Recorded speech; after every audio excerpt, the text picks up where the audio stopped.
apparently she said her drink, it's only got one flavour in it, tastes disinfected. You're kidding me. No, I didn't. Well, I said it was 2. Someone can't count. Oh, is it? Okay, I'll see how it is. Yeah, hard out. If I'm in the black, just let me know so I can close the door for the video. That's it, back in you get, baby. Omaka Aviation Heritage Centre. About the centre based on this was established to provide a world-class destination for the appreciation of historic aircraft. Some of the New Zealand's most respected cinematic and special effects craftsmen have created a dramatic aviation theatre in which original and full-scale replicas of the World War I and World War II aircrafts, both static and flyable, are presented in all their glory. The museum is home to 2 exhibitions, Knights of the Sky and Dangerous Sky.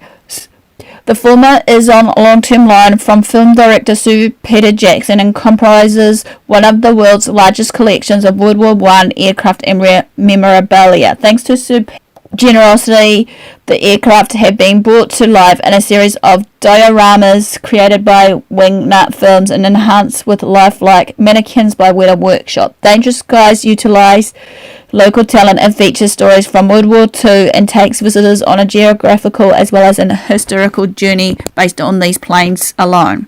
About Omaka, it started with a Nan Chang. The Omaka AHC's story began with a resurgence of heritage aviation interest in Marlborough in the late 1990s when a group of enthusiasts imported 2 Chinese Nanchang trainers and established the Marlborough Warbirds Association. The sound of Nanchang's radio engines was hit over Blenheim, drawing curious spectators and increasing other heritage aircraft. As word of the growing range and rarity of aircraft stored at Omaka spread, tourists also began knocking on the hangar doors. At this point in 1997, a small group of aircraft owners and enthusiasts got together to discuss how these aircraft could be made accessible to the public on a more practical and sustainable basis and grow the public understanding and appreciation of aviation. It culminated in the formation of the New Zealand Aviation Museum Trust and followed years of planning and fundraising, including Marlborough's largest single event, the biennial Classic Fighters Omaka Air Show. On this journey, the original group of enthusiasts were joined by film director Sir Peter Jackson, who had been drawn to their activities and quickly became part of the NZ.I.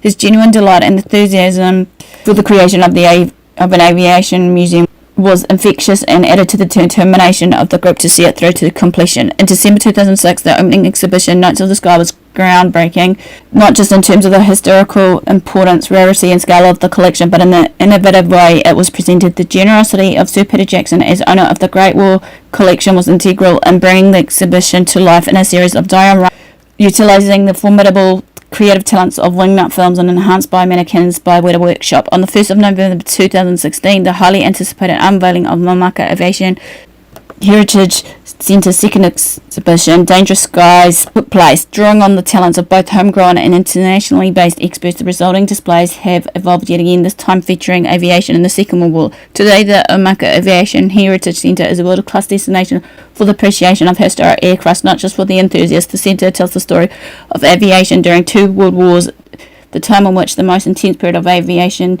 development took place.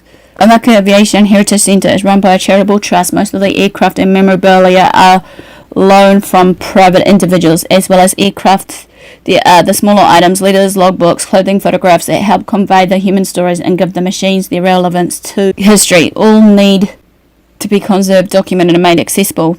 They aim to foster growth in aviation by stimulating interest and enjoyment through the museum and the biennial Classic Fighters Air Show. Schools visit regularly to learn about the aviators of the world wars and the amazing machines that were developed during those years. Education in both history and technology is essential to their missions.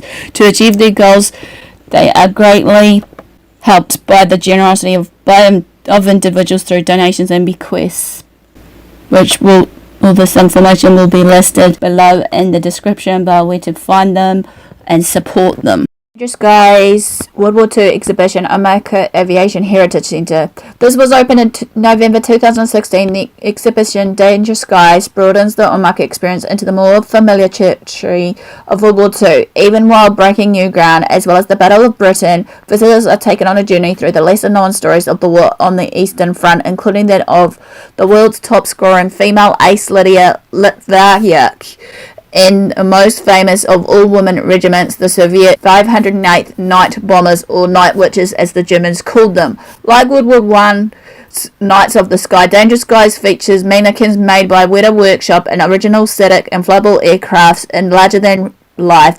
dioramas capturing specific snapshots in history. Dangerous Skies underwent a refresh in 2019, however, with further alterations since. The main exhibition area now holds 4 additional aircrafts, all originals and never seen before at Omaka. The first is a Musuem Bf-108 that was once owned and flown by German ace Franz Stiegler. The second, a Lockheed Hudson, an American-built light bomber and coastal reconnaissance aircraft, which has been suspended in a dramatic crash scene in the depths of a Pacific Island jungle. 2 aircraft from the John Smith collection have also joined the exhibition, the magnificent de Havilland Mosquito and the famous Gloria Lyons P-40 Kitty Hawk, which you'll see in some of the images that I've got for you guys to have a look at.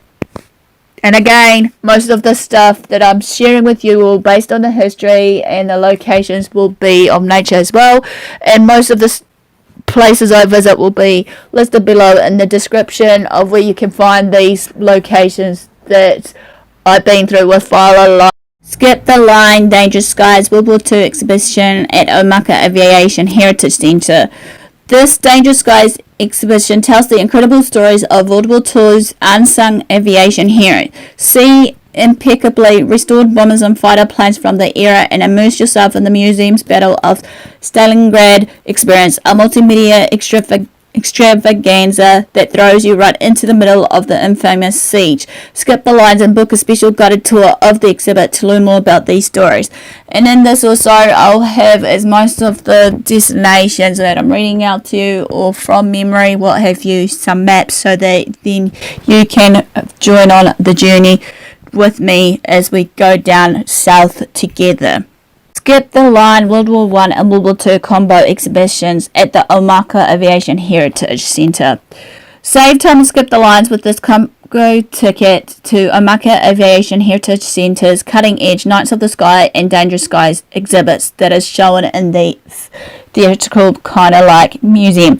Learn about New Zealand's wartime pilots and see their stories brought to life in sets created by the award-winning Wingnut Films and Weta Workshops. Enthusiasts should make a beeline to the centre's aviation relics, immaculately preserved bomber planes and fighter jets from both of the world wars that was fought. Joy flights.